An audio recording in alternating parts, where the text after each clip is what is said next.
अधिक भ्रष्टाचार 80 में गढ़वा है, 81 भी कम नहीं है, बगल वाला भी। ऐसा नहीं है कि वो दूध के धोले हो, वो तो रजिस्टर्ड हैं, CBI से के बेल पर हैं। काहे बेल पर हैं? दवाई का पैसा निकाल के सब बांट लिए।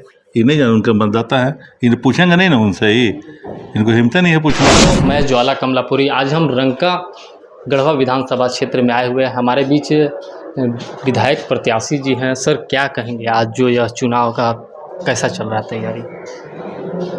तैयारी तो विगत 3 माह से हमारी चल रही है और जनता के मांग पर हमने, जनता ही चुनाव हमारे लिए लड़ रही है।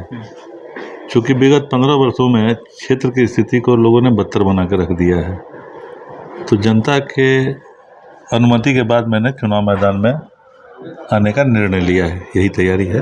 अभी सर आप जहाँ जा रहे हैं, देख रहे हैं लोगों का हुजूम उमड़ जा रहा है, लोग आपसे मिलने के लिए आ रहे हैं, आपको देखने के लिए आ रहे हैं, इस पर सर क्या कहेंगे? देखिए, अपने जीवन में, सार्वजनिक जीवन में हम 74 आंदोलन के लोग हैं। जयप्रकाश जी के नेतृत्व में हम लोगों ने पढ़ाई लिखाई पुस्तक को अलग रख करके आंदोलन में चले गए। पिताजी भी जेल गए, हम भी जेल चले गए। पिताजी की मृत्यु के बाद मुझे जो जनता ने जिम्मेवारी दी थी, मैंने संकल्प लिया था कि जीवन में ऐसा कोई काम नहीं करेंगे जिससे हमको या हमारी जनता को शर्मिंदगी झेलनी पड़े हमारे चलते।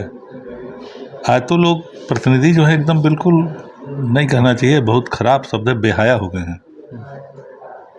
जेल से आते हैं और ऐसा पान खा के बयान देते हैं जैसे कि स्वतंत्रता सेनानी हैं और आज़ादी की लड़ाई लड़के आए हैं। तो लोग इसलिए जुट रहे हैं, लोग इसलिए देखना चाहते हैं कि मैंने जीवन में ऐसा कोई काम नहीं किया है। प्रयास किया है मैंने, ईश्वर से, ऊपर वाले से मांग किया है कि कभी ऐसा कोई काम हमसे ना हो जिससे हमको शर्मिंदगी झेलनी पड़े या किसी के घर में जाने में, किसी गांव में जाने में हमको गुरेज करना पड़े। हम सभी गांव, सभी धर्म, सभी जाति के लोगों के घर में जा सकते हैं, उनसे बैठ के बात कर सकते हैं। अगर नौजवान है तो उनके पिताजी को, उनके बाबा को ज़रूर हम अपना सेवा दिए होंगे। और यही लोग, हमको तो पता भी, याद भी, इतना याद कौन करता है? याद और लिख के वो रखता है ना जिससे उसको वसूली करना हो कि रौरे दिल चापा कलवा, रौरे दिल खुइया बा, रौरे बनावल रोड बाहिन, ओकरा बाद कुछ नहीं भी लगा। बगल का गांव छतरपुर है आपका, हम भी उसी पंचायत में हैं। आप चल जाइए, जाकर देख लीजिए कि 15 साल पहले जो हमने काम किया उस गांव के लिए, उसके बाद कोई उलट के गया ही नहीं गांव में। कोई जाति के नाम पर, कोई धर्म के नाम पर वोट मांग रहा है। हमारा तो सीधा खुला किताब है। हमने कोई काम ऐसा नहीं किया है कि हमको कहीं शर्मिंदगी झेलना पड़े, बल्कि इसके चलते हमारे परिवार के जो लोग, जो ब्लड रिलेशन जो कह लीजिए, वो लोग नाराज़ रहते हैं। तो हम बोले कि भाई, जनता का जब तक सार्वजनिक जीवन में है तब तक आपकी व्यक्तिगत बातों को हम नज़रअंदाज करेंगे और जनता की आकांक्षाओं के अनुरूप हमारा आचरण होगा। यह मेरा बिल्कुल क्लियर कट वर्डिंग है, क्लियर कट कंसेप्ट है। सर अभी आप देख रहे हैं गढ़वा रंका विधानसभा में, सर आप चुनाव में प्रत्याशी के रूप में आ गए हैं, तो सर आप विकास के कार्य, आपके मुद्दे क्या हैं? अरे मुद्दा, हमारा उद्योग रहित यह जिला है, यह कुछ है क्या? यह तो जितने इंस्टीट्यूशन हमने यहाँ पर प्रयास किया है, 93-90 के बाद से प्रयास किया है, या आप देख रहे हैं नवोदय विद्यालय, केंद्रीय विद्यालय, कृषि महाविद्यालय, polytechnic college, ITI, BEd, DLEd, उसके अलावा डेंटल कॉलेज, यूनिवर्सिटी, उसके अलावा बहुत से ऐसे इंस्टीट्यूशन को गांव-गांव में विद्यालय मैंने खुलवाया था, हर गांव टोला में। ये 15 साल में लोगों ने बंद करा दिया उसको। हम पूछे भाई क्यों बंद हो गया? सैकड़ों विद्यालय बंद हो गया। विद्यालय खुलते सुना था, वो भी सरकार का विद्यालय। इतने निकम्मे प्रतिनिधि पीछे के हुए हैं इस विगत 15 साल में। 10 साल श्रीमान एक रहे, दूसरे माननीय श्रीमान हो गए, विद्यालय तक नहीं खुलवाया इन लोगों ने। सैकड़ों विद्यालय क्षेत्र में बंद है। सर गढ़वा पलामू प्रमंडल में रोजगार पलायन का मुद्दा काफ़ी जोर पर चल रहा है ना, इस पर सरकार की पहल है, किसी की भी पहल नहीं चल रही है। कोई योजनाबद्ध काम नहीं हो रहा है ना। योजनाबद्ध हो, 24 साल हो गया राज बनने के बाद भी, लेकिन हमारी कोई प्लानिंग नहीं हुई झारखंड की। यहाँ तो सिर्फ चारागाह बना दिया, जो आया वही लूटा। लोग एक दूसरे को भ्रष्टाचार में बोलते हैं, उनको स्वयं देखना चाहिए कि उनके कार्यकाल में क्या हुआ। मैं तो यह कहना चाहता हूँ, हम दूसरे को कह रहे हैं जैसे कि भ्रष्टाचार में डूबे हुए हैं, अगर हम भी हुए डूबे रहते तो हमारी नैतिक अधिकार था कहने का। हमको कोई बता देगा कहीं हमारा कहीं संलिप्तता है, लेकिन ये लोग तो मतलब नर्क में डाल दिया, इस क्षेत्र को नर्क बना दिया है। ये भय का वातावरण है। आज लोग बोलने से हिचकिचाते हैं, लोग कहते हैं कि आचार संहिता लगने दिए तो हम लोग बोलेंगे। हम बोले क्या फिर से देश आज़ाद होगा कि मतलब ये जंजीर बंधा हुआ है क्या? बोलने से लोग घबराते हैं, ये स्थिति हो गई है। तो सर आगे आप प्लान के क्षेत्र में क्या करिएगा? जो प्लान के क्षेत्र में यही है कि लोगों को रोजगार हम कृषि का भी देंगे।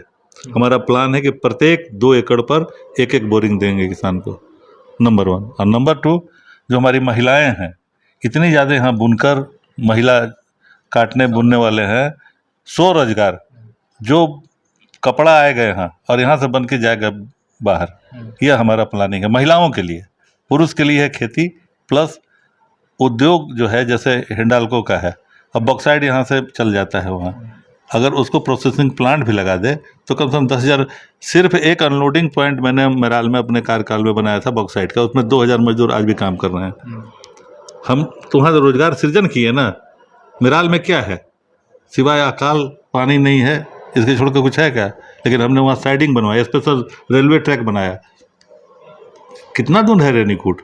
100 किलोमीटर भी तो नहीं है, लेकिन यहाँ क्योंकि रोजगार सृजन के लिए किया है मैंने मेराल में। बड़ी मेहनत के बाद माननीय श्रीमती राबड़ी देवी जी मुख्यमंत्री हुआ करती थी, उनके साथ जीएम रेलवे का हाजीपुर को बुला करके मीटिंग कराया, तब जाके यह काम हुआ। और इधर हिंडाल्को के जो मैनेजिंग डायरेक्टर थे AK अग्रवाल, उनको बुला करके तीनों को क्लब किए, शासन को, रेलवे को और इंडस्ट्रियलिस्ट को, तब जाके एक साइडिंग बना। तो अगर प्रयास किया जाता है तो उद्योग क्यों नहीं लग सकता है? लेकिन किसी का ध्यान ही नहीं है इस पर। यहाँ के लोग रेणुकूट जा रहे हैं, यहाँ के लोग यूपी में जहाँ जहाँ रोजगार है वहाँ जा रहे हैं। यहाँ कुछ है ही नहीं है, न करने की क्षमता है न वो है। यहाँ तो सिर्फ लूटो और बांटो, लूटो और बांटो। अब बांटने का समय आ गया है, अब लोग बांट रहे हैं। जहाँ जाइए वहीं देखिए कि देवी धाम बन रहा है, जहाँ जाइए वहीं देखिए कि मदरसा में दिल्ली दी। यही तो है, पता कर लीजिए, खुली किताब है। हमें मंत्री जी बोल रहे हैं कि हमने जो विकास किया है वो विकास आज देखने को लग रहा है। देखिए, कहना तो नहीं चाहिए, उन्होंने जो इतिहास रच दिया है वो जीवन में कुछ नहीं, दोबारा नहीं हो सकता है। बस एक लाइन का हम कहेंगे, जो इतिहास रच दी है, यहाँ 50-50 का जितना भी है काम, सब ठेकेदारी हो रहा है, ठेकेदारी हुआ है। ऐसा थोड़ा है कि पहले रोड नहीं था। अरे रोड पहले 25 फुट का था, अब 50-60 फुट का हो गया। और क्या हुआ है? जो रोड आज भी चले, जब मैंने कहा 3 किलोमीटर है भैया, मुख्य हम भी उसी पंचायत में है, छतरपुर पंचायत के हम निवासी हैं, बिशुनपुर उसी में आता है। जाइए ना छतरपुर में, देख लीजिए विकास इनका। कोई भी गांव, चाहे वो माइनॉरिटी का हो या अनुसूचित जाति का हो, अनुसूचित जनजाति का हो, बद से बदतर स्थिति है। रोड जो बना हुआ था, उसी रोड को 30 फुट के रोड को 60 फुट करके निकासी हो रही है पैसा, और कुछ नहीं हो रहा है। लोग परेशान हैं, और सब बिहार और बंगाल और उड़ीसा से ठेकेदार आके यहाँ भरे हुए हैं। सिर्फ ठेकेदारी हुआ है 5 साल, कुछ नहीं है। चापाकल तो ये मरम्मत करा नहीं सके, जो हमारे कार्यकाल में लगभग 2000 से ऊपर चापाकल मैंने लगवाया था, उसकी मरम्मती नहीं हुई है। आज के तारीख में सैकड़ों चापाकल प्रत्येक प्रखंड में बंद है, उसकी रिपेयरिंग नहीं हो रही है। पूछता हूँ विभाग से, चूँकि मैं विभाग का मंत्री रहा हूँ, तो कहता है कि कौन चीज़ से हम करें, हमारा जो पैसा आया था सब तो पैसा उड़ गया धुआं में मंत्री जी के आदेश पर, तो कैसे मरम्मत मैं करूँ? अभी सर एक चापाकल मरम्मती की मैं बात कर रहा हूँ, नया लगाने की तो बात छोड़िए, नया चापाकल में वसूली हो रही है। तो सर आप हमारे चैनल के माध्यम से लोगों से क्या अपील करेंगे? जनता समर्थन दे, यही हमारा अनुरोध है, आग्रह है। और हम यहाँ पर जो भ्रष्टाचार का, मतलब मैं समझता हूँ झारखंड विधानसभा के 81 विधानसभा में सबसे अधिक भ्रष्टाचार 80 में गढ़वा है। 81 भी कम नहीं है, बगल वाला भी। ऐसा नहीं है कि वो दूध के धोले, वो तो रजिस्टर्ड हैं, CBI से के बेल पर हैं। काहे बेल पर हैं? दवाई का पैसा निकाल के सब बांट लिए। ये नहीं जान, उनका मतदाता है, इन्हें पूछेंगे नहीं ना उनसे, ही इनको हिम्मत नहीं है पूछने का कि 130 करोड़ रुपया कहाँ गया। क्यों नहीं पूछते हैं चौबे जी महाराज? पूछे सर, इंटरव्यू आपको भी दिखा दे रहे हैं। छोड़िए, हमको उनका देखना नहीं है। हम तो नाम भी नहीं लेना चाहते हैं, ना विषय को छूना।